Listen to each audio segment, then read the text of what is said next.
అందరికీ నమస్కారం. ఇది మీ వేణు. ఈరోజు మాట్లాడాలనుకుంటున్న టాపిక్ ఐటీ కంపెనీస్‌లో లాగిన్స్ గురించి.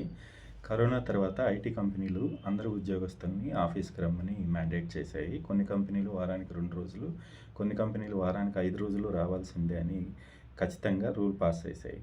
కొంతమంది ఉద్యోగస్తులు కుదరక రావట్లేదు. కొంతమంది ఉద్యోగస్తులు కుదిరినా సరే లేజినెస్ వల్ల ఈ దొంగ లాగిన్స్ అనే దానికి ట్రై చేస్తున్నారు. అండ్ కొంతమంది చేస్తున్నారు కూడా. ఇది ఈరోజు ఎందుకు చెప్తున్నానంటే, నిన్న ఒక ఆఫీస్‌లో ఒక లేడీ జూనియర్ రిసోర్స్ 2 ఐడీ కార్డులతో వచ్చి సెక్యూరిటీ వాళ్ళకి దొరికిపోయారు. వాళ్ళు చాలా ఇబ్బంది పడ్డారు దాన్ని కవర్ చేసుకోవడానికి. ఏమంటే, నా ఐడీ పనిచేస్తుందో లేదో అని తెలియక ఇంకొకరి ఐడీ కూడా తీసుకొచ్చాను అని ఏదో ట్రై చేస్తూ ఉన్నారు సెక్యూరిటీ దగ్గర.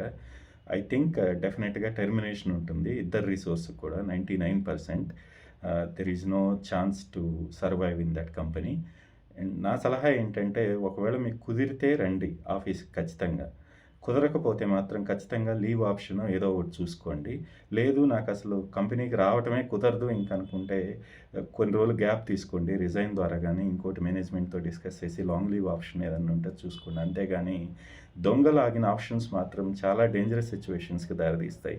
ఎందుకంటే ఎంప్లాయీకి నెక్స్ట్ కంపెనీకి వెళ్ళినప్పుడు ఇన్ ఫ్యూచర్‌లో ఖచ్చితంగా ప్రీవియస్ కంపెనీ ఫీడ్‌బ్యాక్ కూడా ఖచ్చితంగా ఆప్షన్ ఉంటుంది.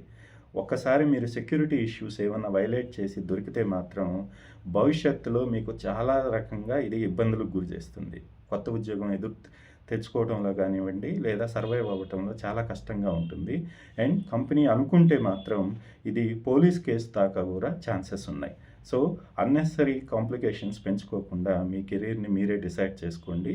అవసరం అయితే లీవ్ పెట్టండి, లేదా కంపెనీ రూల్స్‌ను పాటిస్తూ లాగిన్ ప్రాసెస్‌ని కంటిన్యూ చేయడానికి ట్రై చేయండి. Thank you.